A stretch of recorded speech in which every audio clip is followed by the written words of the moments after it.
Hello everyone and welcome to V8 Online's coverage of the Monday Night V8 Supercar Official Series. Tonight is the penultimate round of this Season 2 championship, and normally in these introductions I would try and give everyone watching a sentence or two describing what challenges the drivers will face. However, tonight for round number 11, that challenge can be described perfectly in just two words: Mount Panorama. I'm Bo Albert, and joining me in the commentary booth as always is Zach Hanlon and Jay Kennedy providing the cameras. And Zach, this is the one race on the calendar that every single driver wants to have a shot at the win, but to do so tonight, they face 28 laps, 2 pit stops, and the highest number of drivers registered all season long, which means an incredibly large strength of field size. Yeah, there's a fantastic field of drivers out there this evening. A lot of big names from a lot of big teams all throughout Australia.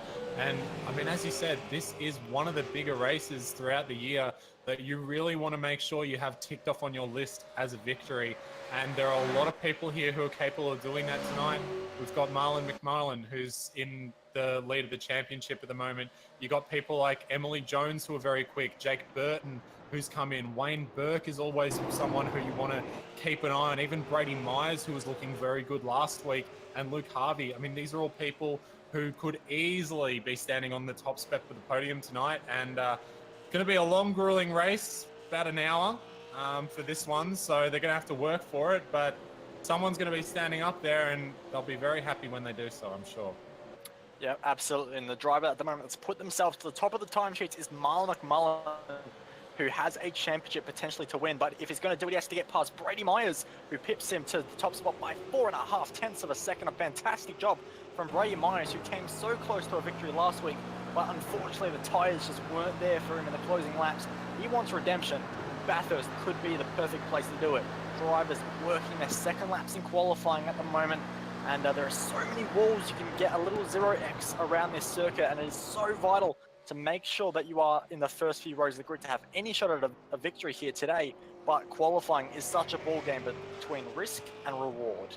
Yeah, and I think a lot of people will probably be going out with that first lap and playing it a little cautious, just making sure that they actually get a time up on the board so they're not starting from the very back of the field, and maybe they'll really go for it on their second lap. Because as you said, one minor contact with this wall, even though it doesn't seem like a big deal, does get rid of your qualifying time. That's just an algorithm put in by iRacing so that you can't, wall ride or cheat or do anything bizarre to make sure that you're standing at the front of the grid.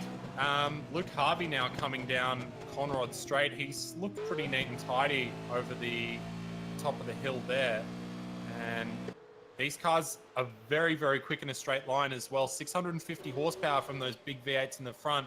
Going to see them getting up to about 290 kilometers an hour as they're coming through the chase. So very, very high speeds down here. And down Conrod is going to be definitely one of the overtaking opportunities that we're going to be looking at tonight. But it's not the only place you can have a go down here. No, not at all. Turn 2 can be a fantastic overtaking opportunity as well.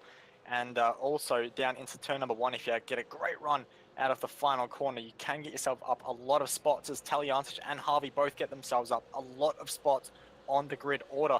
And a few drivers have quite a fair bit of pressure on their second laps at the moment. Emily Jones down in 18th, we would expect her to be a lot higher. Brenton Hobson down in P number 20, and Jake Burton, who makes his way down the S's now, firing towards Forest Elbow, did not get a lap registered on his very first lap, Zach. So Jake Burton, who is going to be a real favourite for this race win here tonight, is under a lot of pressure.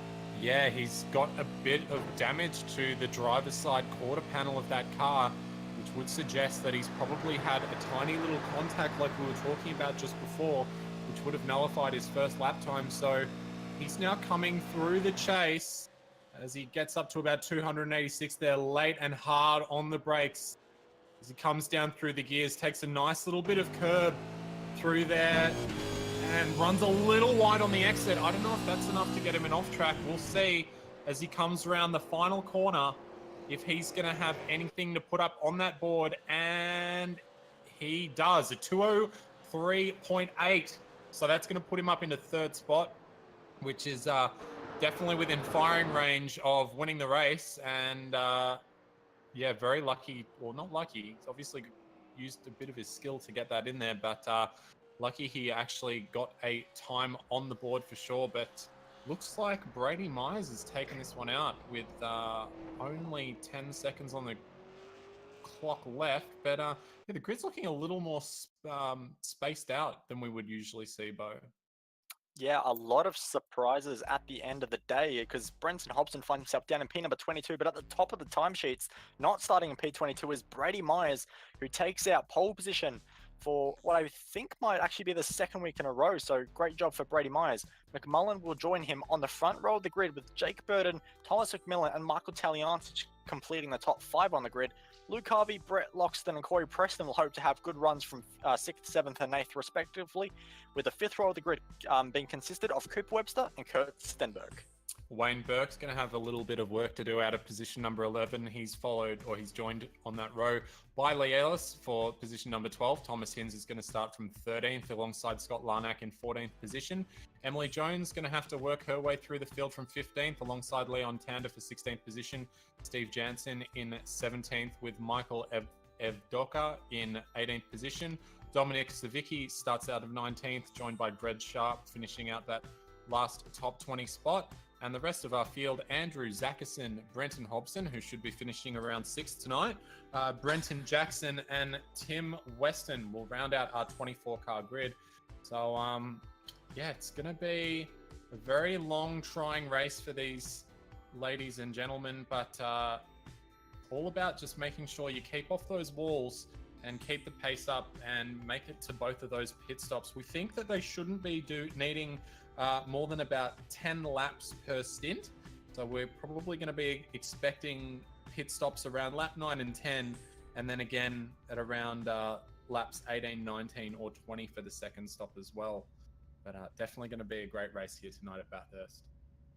Yeah, absolutely. And so much of tonight's result could be decided in turn number 1 as the engine notes begin to rise on 24 V8 supercars getting ready for 28 laps here at Mount Panorama, and it's green lights. And we are off for 28 laps. It's a great start from Brady Myers, who will hold the race lead into turn number 1. McMullen on the outside will go single file and slot in. All clean for our top few runners. Not clean for Corey Preston. Finds himself in the gravel and dropping a bunch of spots. A disaster for Corey Preston. Does rejoin safely. No damage though, so he will be able to continue his way on to turn number 2, which is a very hard braking zone. And you can see a few drivers with overlaps, including Jake Burton, who was trying to make something happen with Thomas Hinz on the outside, and he will get that job done on Hinzy, although Hinzy tries to hold around the outside, gets pushed out a little bit wide, which does open the door for Scott Larnack as well. So not ideal for Thomas Hinz on this opening lap, but now into the cutting, a very tightening section where any little mistake, a locked brake, could cost you even more positions. But fortunately, Zach, 24 V8 supercars just about get through the first lap, or half a lap clean. Everyone's done a pretty good job to get through. I think a lot of these drivers have probably done this race once or twice before, and they know how important it is to make sure that everyone gets through nice and cleanly on this first lap. And it's very, very important to make sure that they're keeping up the consistency. Just going to have a look at 2nd and 3rd position with 4th tucked in there very closely as well. Marlon McMullen coming under a little bit of pressure from Jake Burton. Jake also receiving a little bit of pressure there from Thomas McMillan, who's got Luke Harvey right behind him. And this is where we'll start to see possibly some moves coming out. Down Conrod Straight and into the chase. Has anyone got a good run?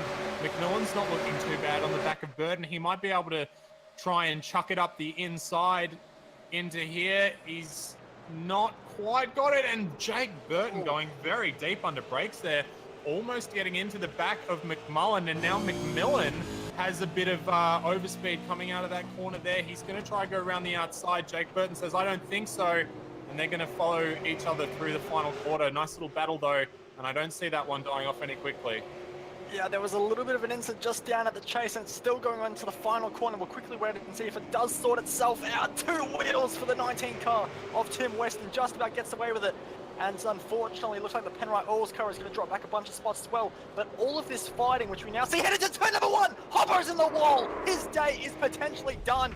Big damage starting down the back always has the risk of having big consequences, and Brenton Hobson has found that out the hard way, but it was drama all the way back from the chase, unfortunately. And we'll have to wait and see how that goes. But we also have even more drama happening on the circuit because Marlon McMullen has also lost a bunch of spots now. It's not been a good time for McMullen.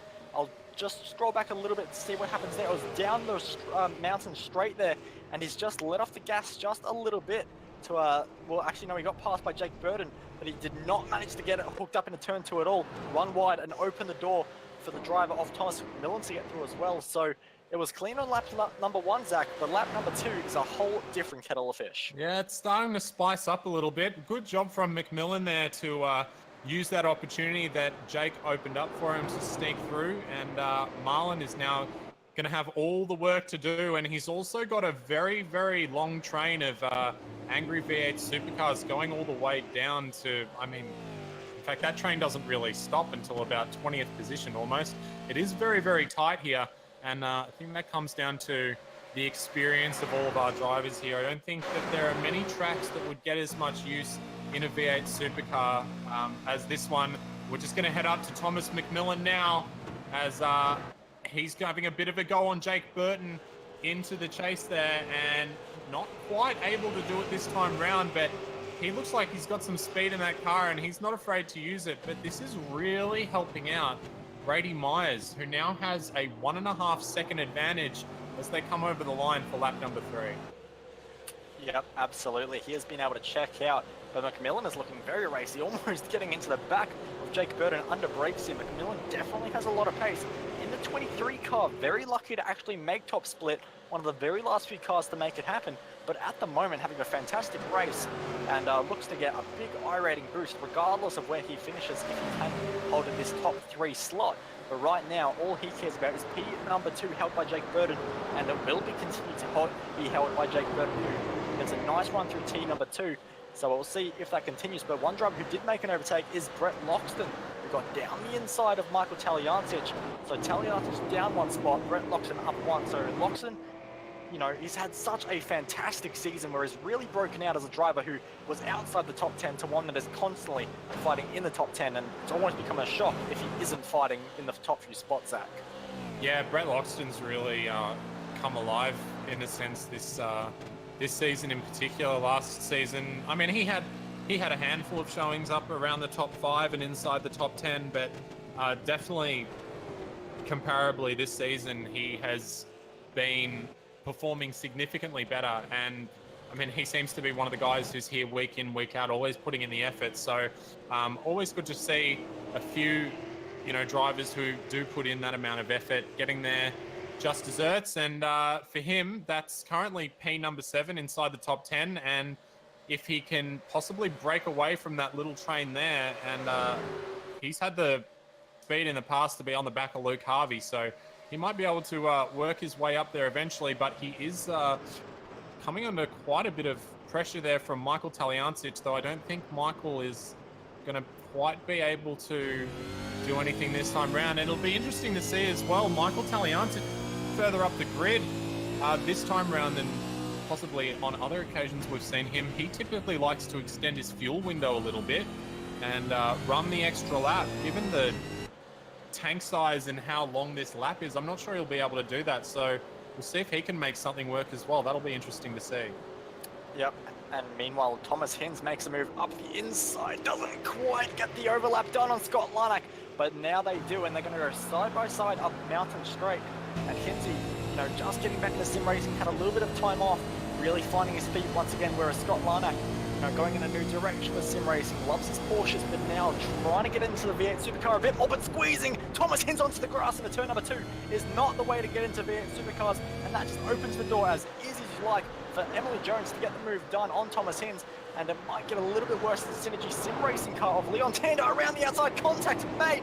How on earth has Leon Tander kept that out of the wall even more? And they're going to go up the hill once more, heading towards Reed Park, and this is not where you want to be side by side, and Leon rightfully backs out of it. Yeah, I don't think I've ever really seen 2 cars go through there successfully. If you do, you're having a very, very lucky day. So good to see that those guys had the foresight to know that wasn't going to work. But we're just going to get a replay for you now of Wayne Burke, I believe. He's just had a bit of an overtake on Michael Taliancic there as he came up through the cutting. Very, very nice move there, just making sure that he was right on the inside and not taking no for an answer and barging his way through up past the Michael Taliancic. So fantastic move from Wayne Burke there. He's up 3 spots already from his starting position of 11th. Still got a little bit of work to get himself up into the podium slots or even possibly a win, but he's showing good pace right now, which is great.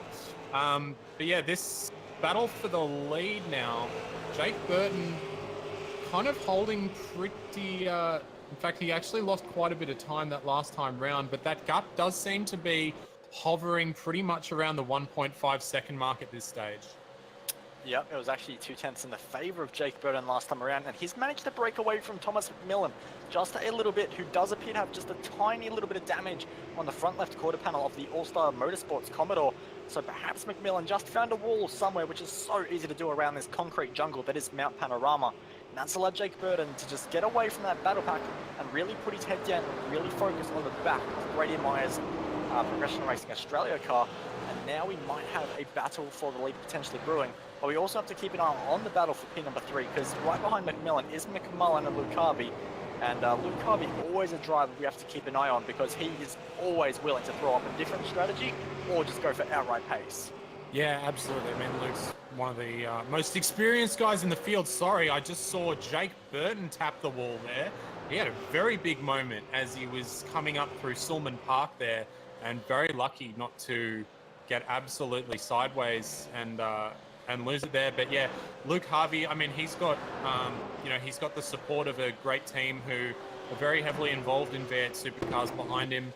But he's definitely one of the most experienced V8 supercar drivers in this field tonight, and being one of the more mature drivers as well. That also has its advantages in knowing where and when to push. And you can see right now, we're 5 laps into this race and he's still within eyes reach of the lead, but he is just starting to pull back on Marlon McMullen now, and he might be thinking that soon, just before the pit stops start to open up, is when he might want to make his move and start moving his way forward. Yeah, exactly. Moving your way forward is what all these drivers have to think about. But slowly, bit by bit, we have to start thinking strategy as well. We're about to complete lap number 5. And this is what we would expect to be the halfway point in each driver's strategies, because the tyres will go off around this circuit quite heavily, and the pace drop-off will be dramatic. And it's going to be something that a lot of drivers have had to factor into their setup changes for this car, because, of course, a lighter fuel load, the car moves around a lot more than it would in perhaps a V8 Scops race with a full tank, but the tyres do go off just a little bit quicker because they can be so much more aggressive with setup.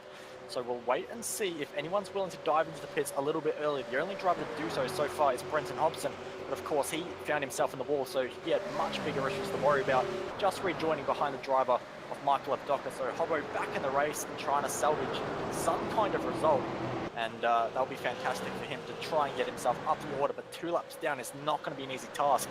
But for these front 2 guys at the moment, the gap's still 1.5 seconds. Brady responding to the pace set by Burton last time around, but Brady is the pioneer, and at this point, he is going to have to commit to the pit lane at some point in this race, and Jake Burton can afford to just see what Myers is doing, and he can react off that and get the advantage if he so wants. Yeah, well, the first pit stop is always interesting. I mean, we even saw, I think it was at Watkins Glen, where we had another 2-stop race, and we saw Forzan El Nabi playing a bit of a different strategy, Wayne Burke playing a bit of a different strategy. I'm not sure that we'll be seeing as much of that tonight. I think and that's just probably due to the fact that the length of the circuit means that there's only a 1 to 2 lap window, I guess, where you're actually going to have enough fuel to pit and make it to the end as such. But I think that if anyone's going to have to think about when they're going to bite the bullet and do it, Brady's definitely going to have to think about it, but he does have another pit stop later on where he can obviously learn from his mistakes if he does decide that the first pit stop decision that he makes isn't the right one. Marlon McMullen now looking very racy on McMillan.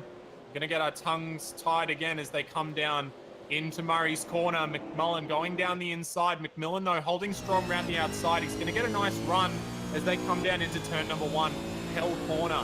and McMullen has the preferred inside line, but he's going to have to go very shallow, and he's not going to have great exit speed, nor is he going to have the preferred line coming into turn number 3. And Luke Harvey now is going to pick up that draft from Thomas McMillan, and he's going to go flying by McMullen down the inside. Thinks he might even try and make it another one on McMillan there. I think that's a bit out of your reach, Luke, and I think he thinks so too, but very nicely done. Again, using an opportunity set up by another driver to make a move and get on through, so very nicely done. And now he's looking pretty good on the back of McMillan here, so he might try and get them both done in this one lap. Yeah, well, he very well could, because of last time around, McMillan was on the 206.0, whereas Luke Harvey was an entire second quicker. So Luke Harvey's got the pace underneath him in that Trans-Tasman racing car right now. It's just a matter of finding the right opportunity, and one is coming up very, very soon. All he has to do is get the right line down this hill, which is so hard to do when you are right behind a car. But McMillan might make it a little bit easier, getting all kinds of out of shape over Skyline. Does hold it together though, keeps it in between the concrete walls. And Luke Harvey won't be able to make too much inroads at the moment, but he does have to get himself closer if he's going to have any chance down Conrad. But locking up, getting sideways on the rear brakes, not what you want to do. Any chance is gone. Might have even gave the wall just a little bit of a rub on the exit, and that might have cost him a little bit of straight line speed. And instead of attacking McMillan, he might have to worry about McMullen. Yeah, I don't think that if he didn't touch the wall on the exit of Forest Elbow there, I don't think he could have come any closer. I think they're all probably going to stay the way they are as they come into the chase here. I don't think anyone's really got too much of an advantage that they can use that's sensible. So they've all gone through their single file, but it is starting to heat up, and you can see that Luke's just starting to kind of weave over the track a little bit, keep himself in the mirrors of McMillan, so that in the event that McMillan has a little bit of a mistake, as we saw earlier in that last lap coming up through Skyline, they're very, very close to losing control, and Luke just wants to keep applying that pressure. And it does sound as well like McMullen could be doing a bit of fuel saving here. We have just had a car off. Brendan Jackson down the escape road at the final corner, was in a fantastic battle with Corey Preston, and they were exchanging positions all corners long, and unfortunately just went the wrong way around the corner, got a wheel on the grass and had to fire down the escape road. So that's extremely unfortunate there for the driver in the Velocity sim racing car, but no damage is done and he can continue on his way, just losing a bunch of spots unfortunately. Yeah, it's always a shame, but at least he didn't smash into anything. He can get back out on the road and can continue on. But yeah, we were just having a bit of an onboard with McMullen before. It does seem like he is maybe just chilling out a little bit behind this little group here. He doesn't want to get too involved. He's obviously, I mean, he's very, very heavily tied up in this championship right now. And I think that with a couple of, reasonably strong results, he doesn't have to go out and win races, but so long as he's finishing around in the top 5, I think that's probably going to be enough for McMillan. Obviously, we do have another round left, but McMullen, pardon me, for him to take out this championship. So he might just be sitting behind these guys, just cruising about. The guys up ahead of him, they're going for the win. They're going for the glory, but his glory will come in a couple of weeks when it's all said and done. So he might just, he could still be going for the win. He's just trying to do something different. But Luke Harvey now does have a much better run on McMillan. And I think looking at the way that he's pointing his car, looking like he might have had a little bit of a go down the inside there, but has decided not to. And now that they're only a lap or so away, as these two guys are on the pit lane, so Luke Harvey and Thomas McMillan have both come into the lane on the end of lap 8, beginning of lap 9, and both of those guys very aggressive on the pit entry there. Also Brett Luxton, and I wouldn't have picked it, Michael Taliancic is in the pit lane, as well as Cooper Webster and Thomas Hinds. Yeah, a bit weird to see Taliancic actually doing a strategy that most people aren't doing, but we will turn our attention just while the pit stops are happening, and nothing is really happening until they do get off the jacks and fire away. But Brady Myers had a little bit of a mistake at the chase, locked the rear tyres and lost about 0.4 of a second. And that 0.4 of a second has allowed Jake Burton to get in the slipstream up Mountain Straight. And now this fight for the win is well and truly on. And that is going to be extremely important come the end of this race, as Luke Harvey in the pit stops has actually rejoined inside Thomas McMillan, which is extremely weird, but it was a very good pit stop time for Luke Harvey. He did almost get the overlap, but the straight line speed of McMillan might just be enough to keep him in front of the Trans-Tasman racing driver. So 0.4 of a second less fuel or something for Luke Harvey in the pit stop, which was a really good effort. And he actually had the same pit lane delta time as McMullen. So McMullen's fuel saving not quite getting the benefits he might have wanted, but nonetheless still going to have to push on later in the race. Actually, I'm looking for McMullen. Sorry, I was looking at the wrong driver. So McMullen has not pitted. I was looking at the wrong driver. I am a great commentator, love it. But nonetheless, it will be interesting to see if his fuel saving can get him ahead once these pit stops wrap up. Yeah, I think a lot of the cars are going to be coming in at the end of this lap or thereabouts. I don't think that many people will be extending out this fuel stop too heavily, especially given the amount of cars that have already pitted. So we have our leaders now coming into the pit lane. So Brady Myers, Jake Burton, they're both in. Marlon McMullen, is he going to stay out an extra lap? No, he's not. He's in the pits too. Wayne Burke, though, he's going to be the one to keep it out there and say, I'm going to run this thing as low as it can go, and I'm going to try and make a push towards the end of this race and try and take it all home.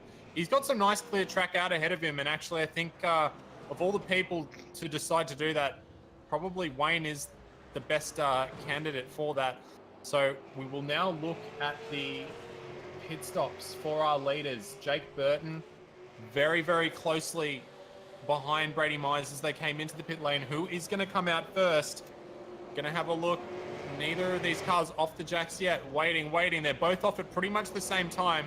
So I think that Brady might have even had a slightly quicker pit stop there than Jake Burton, and Luke Harvey in the background there, just going down the inside of Thomas McMillan. But they've got the car of Tim Weston, who's getting all up in their grill as well. That's actually going to be a bit of a disadvantage for Luke. He actually had to brake. Yeah, he had to brake.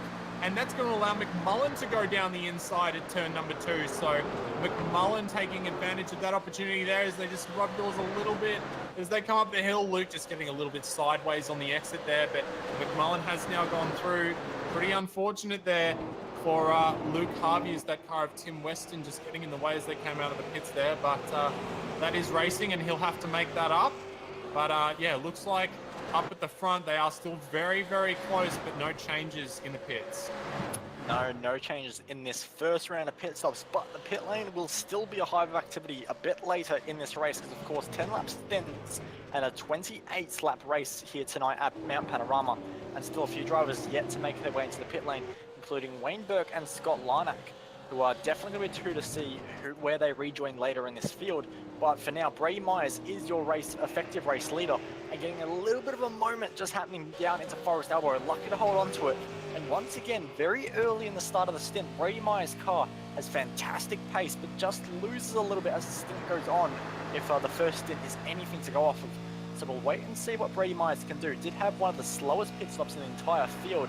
Only Emily Jones and Corey Preston had longer pit stops, but as we would of course expect, our three cars on the leaderboard at the moment are into the pits now, and we're interested to see where they do rejoin. But Brady Myers will easily get past, as will Jake Burton, and it's going to be interesting to see just what these guys' lap times are at the moment, because new tyres, less fuel in the car than they might have had at the race start if they're going for a slightly alternative strategy.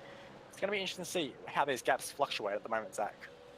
Yeah, I imagine they'll be slightly quicker than before they came into the pits, just because of the new tyres, but we have seen the pace dropping off within the first 2 to 3 laps after they come out. I'm just having a look now at Wayne Burke, who's just rejoined ahead of Lee Ellis and Kurt Stenberg there, and behind Cooper Webster. So about position number 10 for him. He'll have to keep on pushing.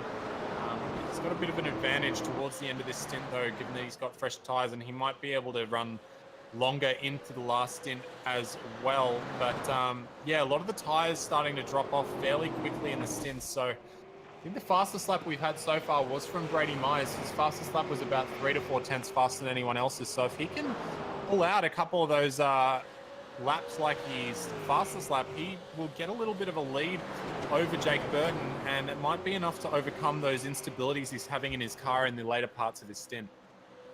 Yeah, or he could even just change his driving style up just a little bit to try and nurse tyres. And if that is indeed what he's done, then he hasn't done it as well as he might have wanted, because Jake Burton is already beginning just to nip at the times a little bit and just close in. Yeah, McMillan, sorry. McMillan just had a huge moment coming through the dipper. And actually, Luke Harvey and McMullen both got through there. McMillan just giving McMullen a little bit of a bump as they come out of the exit of Forest Elbow. And he's now got to have to drop back off McMullen there. But that was a huge moment as McMullen was coming down through the S's. It's got a little bit locked up on the rears, I think. I'd have to go back and rewatch it. But it looked like he just locked up the rears a little bit and was able to just pull it up in time to get himself through the dipper. And lucky he didn't end up in the fence there. Still not ideal to be losing 2 positions, but definitely better than not being able to finish the race at all. So he'll continue on and look to push past those guys. And Luke Harvey's in the pits. He must have gotten a speeding penalty or something, or maybe he didn't take fuel or No, that's a tires, speeding penalty. His lap times Yeah. have not been counting. So that is a speeding penalty for Luke Harvey, who was effective P number 3. That is a nightmare for him. Yeah, that's shocking. But you know, if you want to win these races, you really have to. Oh, that's bizarre. He's just gone up on the jacks. Could be a stop and go. Yeah, right. Maybe just getting a tire change done while he's in there. That's a very bizarre situation. But nonetheless, if you do want to win one of these races, you've got to make sure that you dot every I and tick every T and make sure everything is good. Otherwise, you're not going to get there. And Luke Harvey is now coming out behind Brendan Jackson in P number 22. So he's got a long way to go, but we are going to take you back up the front where the battle is starting to brew ever so slightly, lap after lap. And Jake Burton is staring at the back of the car of Brady Myers and thinking, when are you going to make a mistake, and when can I not have a car in front of me? Because I really just want a great scenic view of this Bathurst track. I don't have to worry. I don't want to worry about anyone ahead of me. I think he's not quite close enough this time coming through Forest Elbow, but this battle's going to rage on for quite a while. Yeah, absolutely. Looks like Brady Myers' car is very quick over the top of the hill, but unfortunately for him, Jake Burton is just able to stay just close enough and keep the slipstream down the many straights we do have here at Mount Panorama. So Burton really making a really good effort at the moment to keep in the draft of Brady Myers, and he can save fuel here, which could mean he could get the pass done in the pit lane for the second round of pit stops, or he could try and prove a point on track. We know Jake Burton loves a fight. We know he loves an aggressive battle or two, so we'll wait and see what he decides. If he can get a little bit closer, last time around he was just ever so slightly 6,000ths of a second quicker than Brady Myers, so he is closing, but 6,000ths of a second just isn't quite enough. Yeah, it's not going to get you up there in a hurry. I think he'd only have to do that about 100 times if he wanted to get past Brady Myers at that rate, but I'm sure that he'll be able to find a little bit more the time than that, at least hopefully, for the sake of all of us watching at home, so we can have a little bit more of a battle going on. There are some other battles raging on in your fields, just nothing quite super spicy. We've got Thomas McMillan. He's battling a little bit with Brett Loxton, pardon me. They're nose to tail, and they're followed very closely by the teammates of Michael Taliancic and Cooper Webster, and those guys are very, very close to each other as well. And Michael doing a good job to be up just behind the cars of McMillan and Loxton. And if he plays his strategy right, he might be able to do a little better. But Brady Myers has just had a little bit of a moment coming up the top of the hill, which is where he has been so strong. So it's now coming down the bottom of the hill, and Jake Burton is a little bit closer than he has been previous times round. Jake opting for a little bit of a wider entry into that corner, which will give him a much nicer exit down the straight.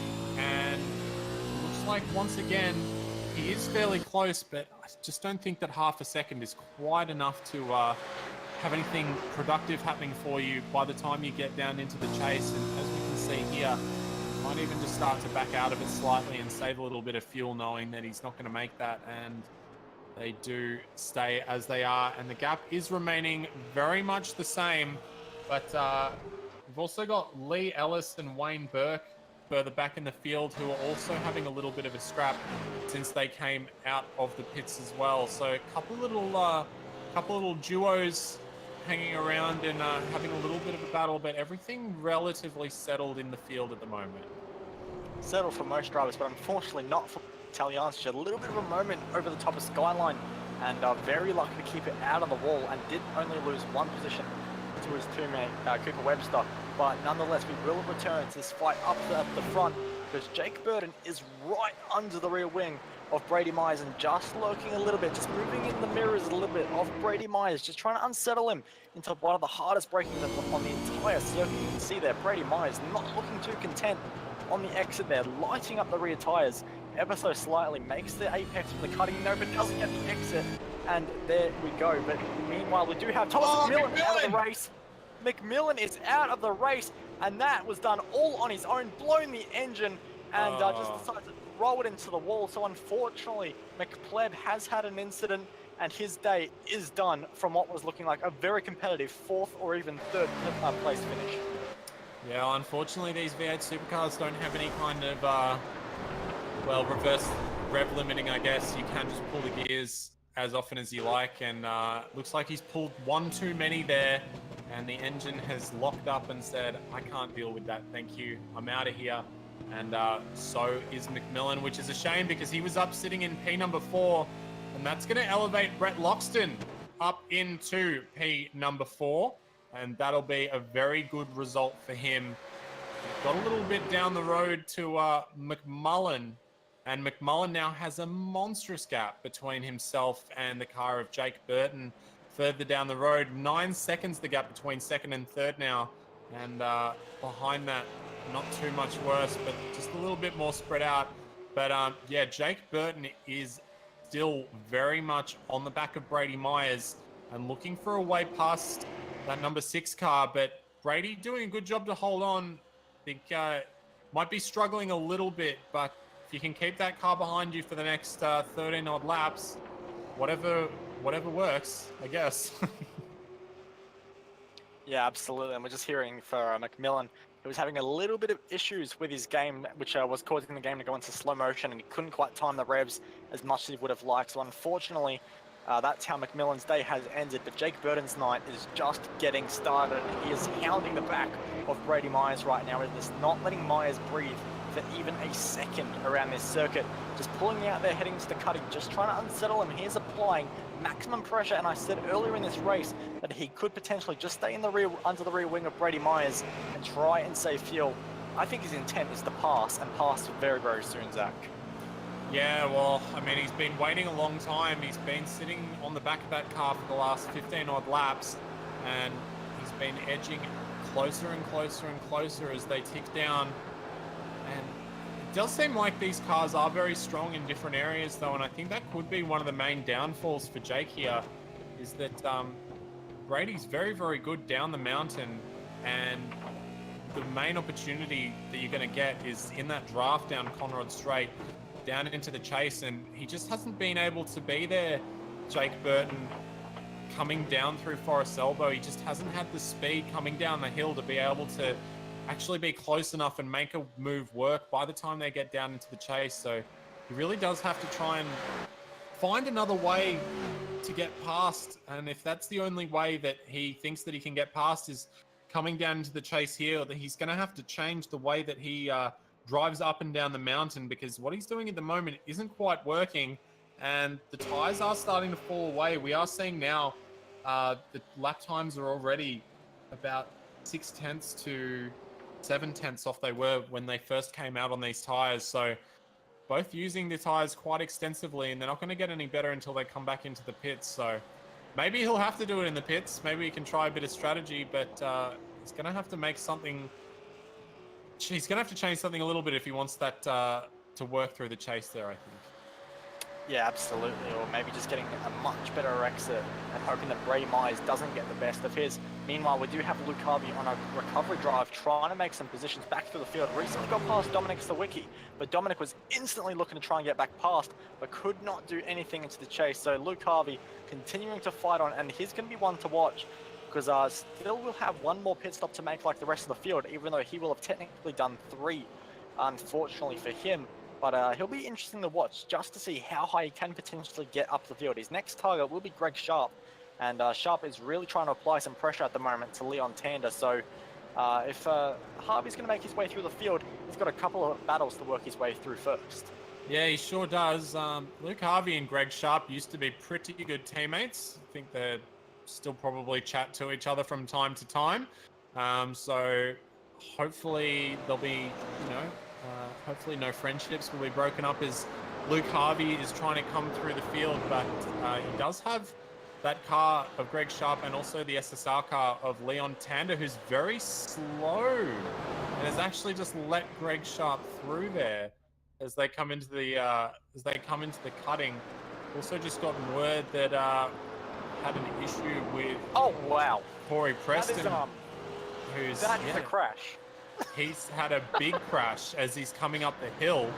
Wow! Oh my God! Wow! Okay, ladies and gentlemen, that is not something that you see every day. Corey has apparently bought shares in the Australian space program. Welcome to V8 Online. Yeah, obviously the Australian government has been testing some experimental parts in Corey Preston's Ford Falcon there. So all the best on your future space endeavors there, Corey. Shame to see you out of the race. I'm sure we'll see you for the next one. But Luke Harvey now has made his way past the car of Leon Tander and is getting a bit of a run on Greg Sharp.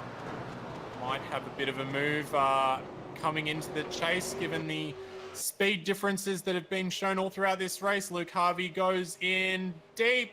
He's going to go down the inside. Not quite. He's going to pull it back in. And just saying g'day to his old mate Sharpie there.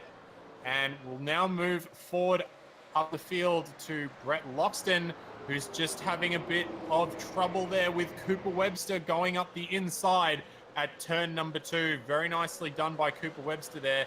And Loxton now in an awkward position where he's sandwiched in between two teammates. And he's going to either want to get that spot back from Cooper Webster very quickly or hope that the pit window opens up very soon so that he can dive in and get out of here.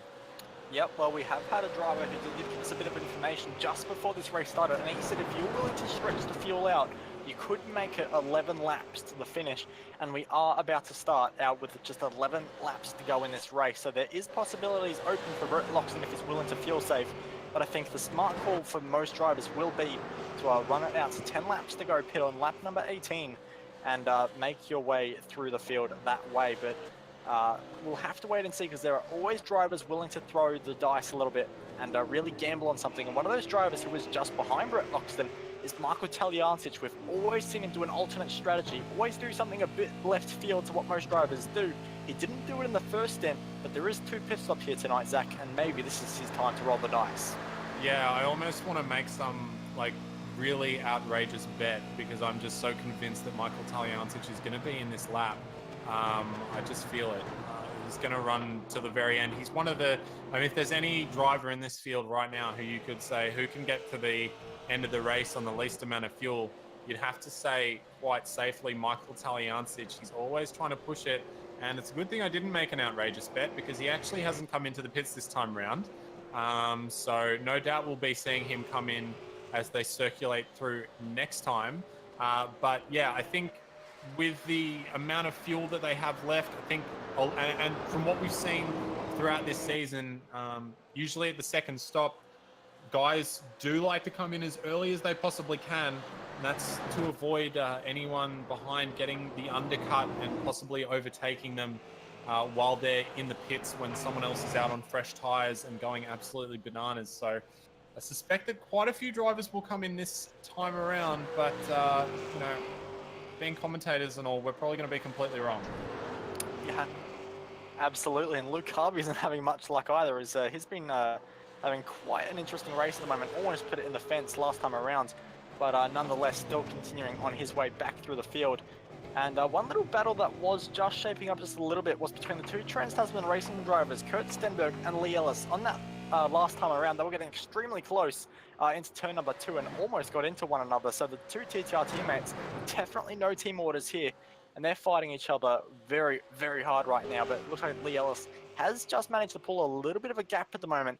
and he's in a bit of an interesting strategy at the moment because he is the highest placed car at the moment, and with the youngest tyres as well. He's only got 7 laps on his tyres, whereas our race leaders are about to start their 9th, and the guys like Brett Loxton and Michael Taliancic, they're on 10-lap-old tyres at this point. Yeah, and they'll be absolutely screaming to get off of those things, I imagine. Now, we do have the 2 leaders coming past the pit lane this time round, and sure enough, Brady Myers and Jake Burton come into the pits. So, who's been saving fuel? I bet Jake Burton probably has more than Brady Myers. Has he saved enough to undercut his pit stop and take less fuel and try and get out ahead of the PRA car of Brady Myers? We will see very shortly. A bunch of other cars now coming onto the lane. McMullen, Webster, Loxton, Taliancic, Burke, Stenberg staying out, Ellis coming in, Larnack on the lane as well. Emily Jones will decide to go around another time. Hinz coming in, Janssen stays out. So a couple of drivers opting for a different strategy here, and that should have been enough time to fill for our leaders to come down off the Jackson. Brady Myers does retain his lead as they come out of the pits for the final time, and he does have a little bit of traffic ahead of him, so this could be very critical right now for these 2 drivers. Steve Janssen up just slightly ahead of them. Emily Jones probably too far up the road to really worry about, but yeah, Steve Jansen could really play into this battle of Myers and Burton if he's not able to pick up the pace and keep it ahead of these leaders for long. Yeah, well, the issue for Janssen is that his tyres aren't exactly the newest on this field, and last time around he was only doing a 206.7, which is still much quicker than I could ever possibly manage in a V8 Supercar around here. Before our race leaders, our aliens, it's just not quick enough. And you can see that Brady Myers has already arrived under the rear wing of the CMR racing car. So for Myers, this is race critical. He needs to make sure that he gets past Janssen down Conrad Straight, and if he can and Burton can't, then this could be a complete race changer. Oh, that's his engine! Was that his engine? Brady Myers has blown his engine, and this has handed the victory potentially to Jake Burton, who will go on to be in the race lead as Brady Myers coasts downhill. Engine gone, revs dead. Progression Racing Australia left to the pit lane disappointed. That's one of the saddest sights I've seen in a long time. Just going on board with Brady Myers now, and yeah, he was pretty high in the rev range in 3rd from what I can see when he decided to shift down to 2nd, and yeah, that thing has let go big time. No RPM, nothing. That thing is hydro-locked, and he is not going to be going well, he's probably going to make it. He might be able to make it back to the pits, but I don't think that his mechanics are going to be able to fix an issue like that before the race is done. So Jake Burton now has a 9-second advantage over Marlon McMullen, and surely he will have an easy run to the end, relatively unchallenged, I would imagine. Yeah, well, the big thing that we have to think about here is for Marlon McMullen, his championship rival is Kurt Stenberg, who is currently in the pit lane and only just coming off the jacks now. So we'll wait and quickly see where Kurt Stenberg does rejoin. Looks like it will be ahead of Lee Ellis. So a good jump there for Kurt Stenberg in the pit lanes to well and truly jump his Trans-Tasman Racing teammate. But for Marlon McMullen, this 2nd place could potentially be what seals the championship for him. Stenberg is his main rival. He has a healthy lead at the moment, and this could be the race where the lead just becomes a little bit unattainable for the driver of Kurt Stenberg. But there is a fantastic battle happening at the moment. Michael Taliancic is just ahead of it, trying to run away from a battle pack which includes Wayne Burke, Cooper Webster, and Brett Loxton, and all of these drivers, new tyres, ready to go to the end. This could be one heck of a showdown, Zach. Yeah, these guys are all pushing very, very hard, and Brett Loxton has been looking very, very quick, and being at the back of this train, I imagine that he's going to want to try and get past these guys again. Obviously wasn't showing super great pace towards the end of his last stint, but he's got these 3 guys battling up ahead of him now, Taliancic, Burke, and Webster, and if they get into it, Loxton could be the guy to really get nice dividends out of a bit of a transaction there. But well, these guys have been looking very, very good all race, and all their qualifying times within a couple of tenths of each other. Wayne Burke just getting a little bit squirrely on the exit of Forest Elbow there. But yeah, Loxton's got it all to win, but he's just got to keep on the tail of these guys and hope that none of them really make mistakes. I've got to say, a lot of drivers tonight have not been making mistakes, been really really consistent, as Wayne Burke just having a little bit of a look, but Michael Taliancic comes across the track a little bit and says, I don't want you to go down there, and blocks off that lane. But Wayne's now going to try and possibly go down the inside into the final corner, and he will go nice and deep. Take a little... Oh, there's contact between the teammates. Webster hits Taliancic, and Brett Loxton goes through on Taliancic. Can't quite get through on Webster, but that's what we were talking about. Those guys getting together and Loxton taking advantage, and that's going to work really well for Wayne Burke. He can now stretch his legs a little bit and try and get away from those guys so that he's not hounded anymore. Now, Luke Harvey is up there back in position number 3. Unfortunately, Luke does have another pit stop to make. So Wayne Burke, after starting in 10th position, 11th position even, is now looking at a podium finish. What a drive through the field it has been for Wayne Burke. We did say in qualifying a bit further back than we would perhaps expect him to see, and he has well and truly proven that, getting himself into an effective P number 3 and already pulling away rapidly from Cooper Webster, who does have a tiny bit of damage to the front splitter from that contact he had with his teammate. And Brett Loxton won't perhaps know that too much, but he will be able to capitalize it down the main straight if he can stay close enough. So for Brett Loxton, who's having a good drive through the field as well, we'll wait and see what he can do. But nonetheless, Kurt Stenberg closing in rapidly on Michael Taliancic at the moment as well. So more battles starting to descend here at Mount Panorama as Emily Jones goes through the grass, lucky to keep it out of the wall as well. So drivers already struggling a little bit. Perhaps, you know, it's a longer race than we would perhaps normally have in this official series, already clocking over 46 minutes in the race.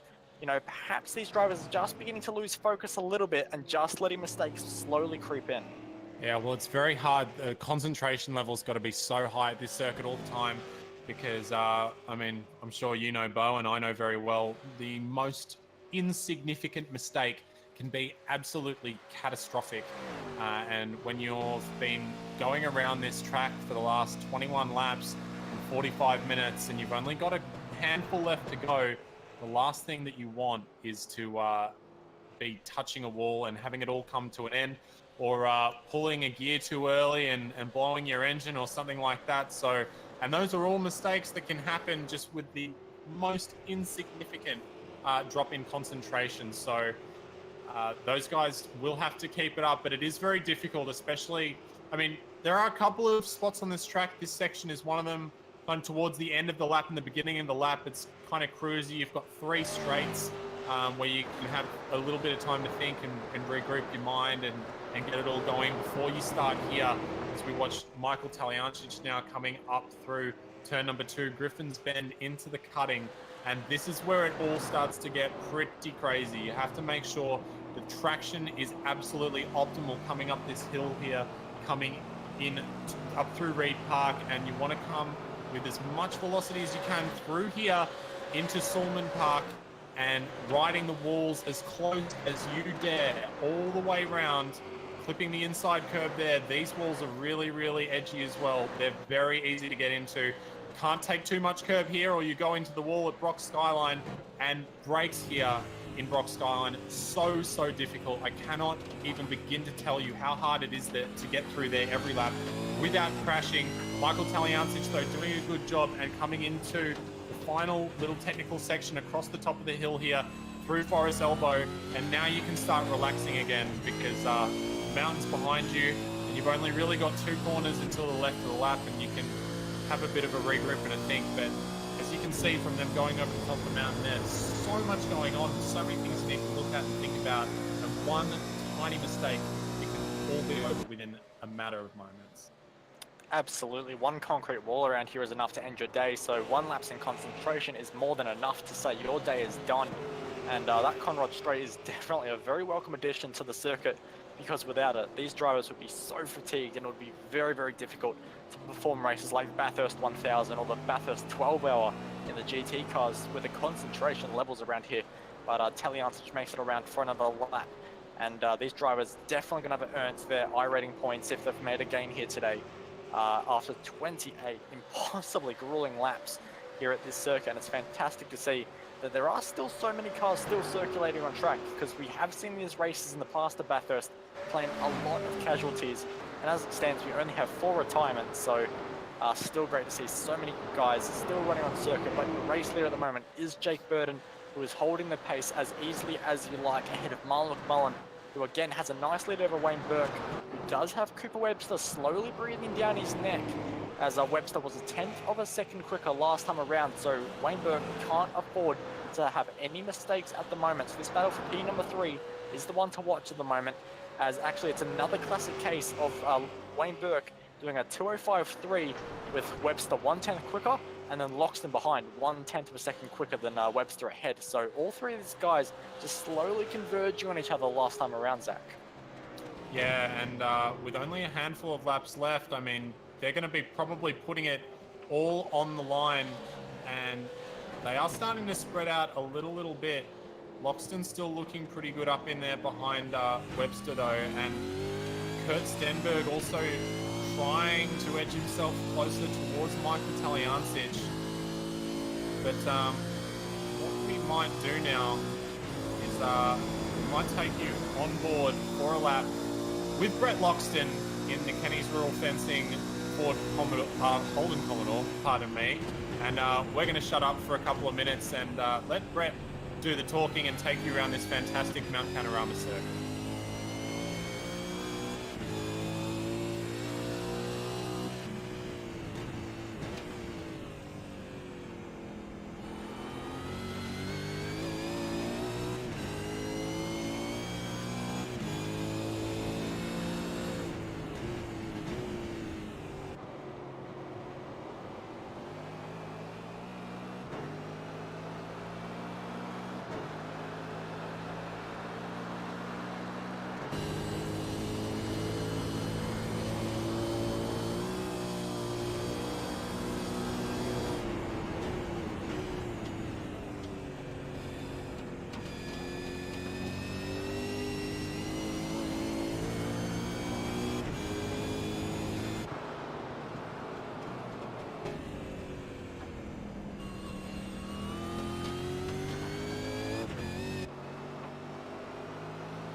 So there you go, ladies and gentlemen. Very, very nice lap there from Brett Loxton, trying to chase down the car ahead of him of Cooper Webster and Wayne Burke, who is the final spot on the podium right now.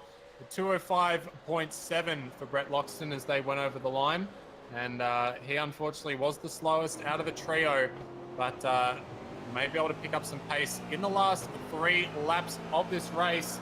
But as it looks right now, Jake Burton has a very, very healthy lead over Marlon McMullen and Wayne Burke. And there are a couple of other little battles happening throughout the field, but it has been pretty settled for the last while. Kurt Stenberg getting closer and closer to Michael Taliancic, and that could be on within the next lap or 2. And Scott Larnock edging up on Lee Ellis as well. So still a couple of positions to be fought for before this one's out.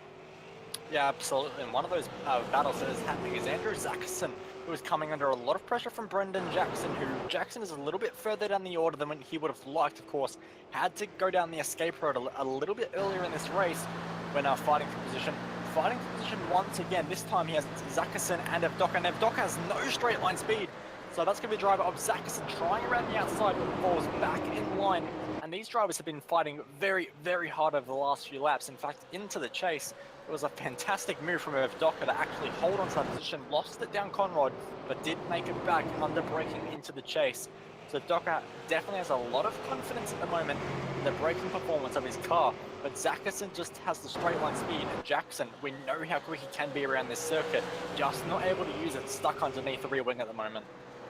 Yeah, well, experience counts for a lot until you are met with a roadblock in front of you, and then you really, really have to use every little bit of knowledge that you have to try and get past. And Brendan Jackson does have 2 cars ahead of him, which are making themselves quite wide at the moment, and they have been battling away as well. Andrew Zackerson just locking up a little bit as they came down into the dipper there, but managing to keep it all moving forward and getting a nice run through Forest Elbow. So I think we'll have a little bit of a move on here. We could even see these guys possibly going, dare I say it, 3 wide down Conrod Straight. It may not happen, but the way it's lining up right now, I wouldn't put it past him. They're 2 wide right now, and Michael Evdoka in the back there, he's going to try and make it 3 wide as they come through the chase. And Brendan Jackson, pardon me, that was, and Brendan actually getting past Michael, being the big loser there, losing 2 positions to Zackerson and Jackson. It's a good job there by those guys, and Jackson having a little bit of a look on the outside into Murray's corner. It's going to go for the over-under, turn in late and get some nice exit speed. Comes in and has the preferred line into turn 2. He's not going to have the exit speed that he would like coming down this first main straight here, but does he have more horses under his bonnet in that Holden Commodore than he does of Zackerson in his Ford Falcon? The Falcon is starting to edge away ever so slightly, and Zackerson does have a much more preferred line into turn number 1. And Jackson just going to have to brake a little earlier there and reserve himself back into 15th position. Look for another opportunity, maybe up into the cutting. I don't think so, Jackson. I think you're going to have to try somewhere else. But yeah, nice little battle here brewing towards the back of the field. Yeah, absolutely. And there's a new contender in that fight, because Greg Sharp did get past Evdoka, who made a little bit of an error into the final corner, and Sharp was just able to dive underneath and get that position done. So with 2.5 laps to go, Sharp could potentially find himself in P number 14 if these guys do start scrapping away a little bit more. And Hinz, pardon me, Bo, Thomas Hinz has had a huge moment in Skyline, and it looks like he just got a little bit sideways on the exit there. The bump, the exit curb just turned the car as he was coming off the corner there, and he's gone hard into the wall a couple of times there. Looks like he'll be able to continue on, but oh no, he's had a second incident and he has had to exit the car. So as we said, you can be going around here the whole time, and one tiny mistake like that is all that takes to put you out of this. But we're going to take you up now to Lee Ellis and Scott Larnack. They're battling, and Larnack has been on the back of Ellis for the last couple of laps, looking for a way past. He's going to try go around the outside this time. Looks like he's got some nice speed coming down the straight. It's going to be hard to go around the outside unless he can go very hard under brakes, or Ellis has to concede. He does, a little squirrely from Ellis. He's going to run a little wide. Larnack opting to take a wider entry and not go 2x2 through there. He's going to have a nice run, go around the outside into the cutting. That's not going to work either, just having to tuck in. So just forcing Lee Ellis into all these lines that he doesn't really want to be taking, and hoping that an opportunity will open up for him. Maybe if he puts Ellis on a different line that Ellis is unsure of, he makes a mistake on there, Larnack can get through. That's what it's all about. So Larnack doing a very nice job of putting Ellis in spots on the track that he doesn't want to be, but not paying off for him right this moment. Just had to drop off a little bit after making that move into the cutting there. Might be able to do something as they're coming down the hill after Forest Elbow. Yeah, we'll have to wait and see if there is enough straight line speed in that unmarked Commodore to get past the Trans-Tasman racing driver, but I think he's a little bit too far back now. We know that Lee Ellis does know this V8 Supercar extremely well. And of course has an incredibly amazing helmet design as well with those eyes on the visor. Looks incredible, but nonetheless will get through as Kurt Stenberg now finds himself side by side with Taliancic into the chase. Not where you want to be, but around the outside, so late on the brakes. Does almost get it pulled up, not quite though, and that gives the run to Taliancic on the exit, but a little bit of a moment. Lighting up the rear tyres, can't do much with it, but will he try anything into the final corner? Too far back. So Kurt Stenberg does wrestle 6th place away from Michael Taliancic, but there is still 1 lap to go around the Mount Panorama circuit. So Taliancic, if he has anything left in the tyres, anything left in himself, he could get himself back past Stenberg, but Stenberg looks like he's already beginning to pull away, and we'll wait and see if Taliancic can respond in the last half of the lap, Zach. Yeah, and it also looks like Larnack has probably not so much given up, but it looks like he's out of reach of Lee Ellis. And Scott Larnack actually had a extraordinarily slow lap that last time round, a 2:08.8, and he's got Emily Jones behind him doing 2:05.9. So if Scott's not careful, maybe he's doing a bit of fuel saving there. Maybe he has to do a little bit to get himself to the end. He could have Emily Jones and Steve Jansen on the back of him. And tell you what, Luke Harvey's done a fantastic job to get himself back up into 12th position from where he was. Outstanding job there. And the battle rages on for P number 13, 14, and 15. Greg Sharp going side by side with Brendan Jackson into turn number 2. Jackson has the inside corner, looks like, and he gets that job done. Sharp just having to run a little wide as they come out of that final, they come out of the second corner there, pardon me.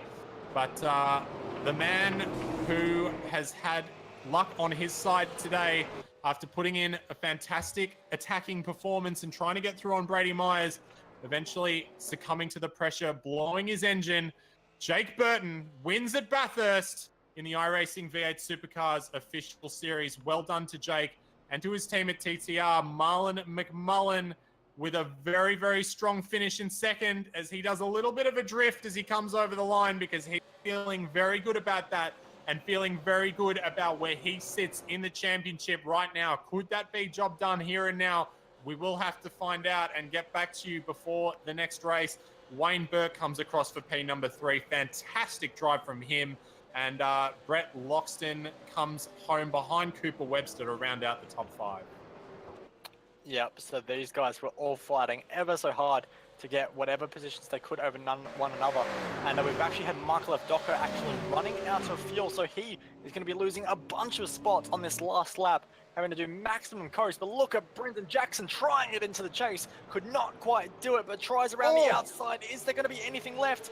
Can't quite do it. A little bit of contact pushes him off. And unfortunately, that could be a lot of positions lost there for the driver Andrew Zackerson. But look at Greg Sharp just trying to think about a move into the final corner. Can't do anything. So the fight for P number 13 does go to Brendan Jackson after a very, very forceful race. And it's not over yet, as Sawicki is under a lot of pressure from Tander. Again, Sawicki just about holds on at the line. And it looks like Evdoka will just about coast the finish line.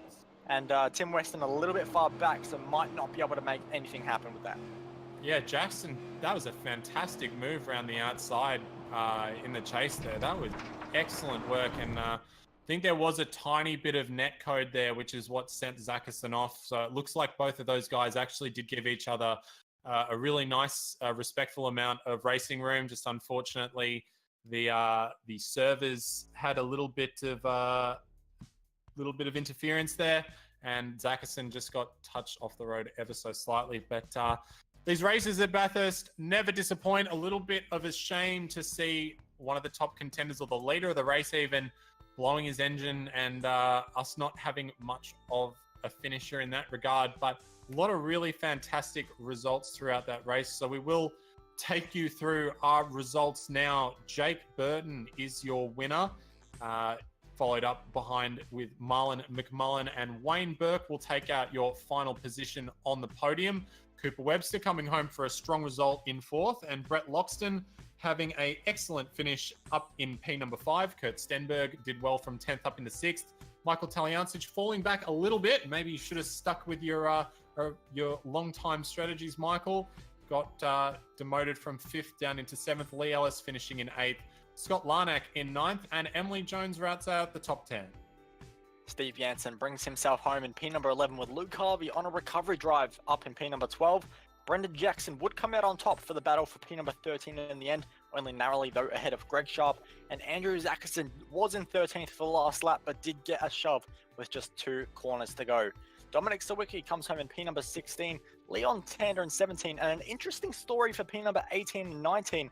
F. Docker, we saw him running out of fuel, attempted to shortcut the final corner in an effort to hold on to the 18th place, actually got a massive slowdown penalty, and when he crossed the line with that, did get himself penalised, and Weston will easily jump him by 34 seconds with that penalty for F. Docker. So shortcutting will never get you ahead, unfortunately, F. Docker, and he finds himself losing that spot he tried so hard to hold on to, whereas Thomas Hintz will come home in P number 20 after an unfortunate disaster in the last few laps, and then the heartbreak for Brady Myers, the space exploration for Corey Preston, the blown engine for Macmillan, and the race that was never, ever off to a good start for Brenton Hobson in P number 24.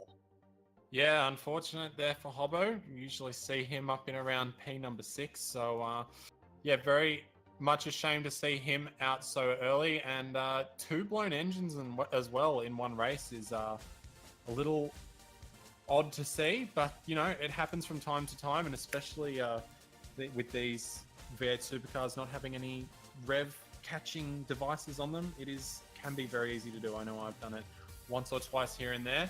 But do we have anything good coming up on V8s Online this week, Bo? We absolutely do, and if there is going to be any series we want to have on the weekend, it is probably one of the biggest series we possibly could ever broadcast. It's the V8 Supercars Online Premier Series, and it is going to be kicking off at the Oran Park circuit. Last round was an absolute thriller that went right down to the final lap. So if you don't want to miss out on that again, be sure to watch on the Oran Park round, which is going to be happening on Sunday night. Of course, we have all the live timing for the pre-qualifying as well throughout the week on our Facebook page as well. So be sure to look out for that. And then, of course, it returns for Monday night V8 Supercars Strength of Field. Marlon McMullen has got himself into a fantastic position for this championship, but will he be able to wrap it up? It's Oran Park for the finale, but from us here at V8 Online, on behalf of myself and Zach and Jay in the director's booth, thanks for watching, and we'll see you on Sunday.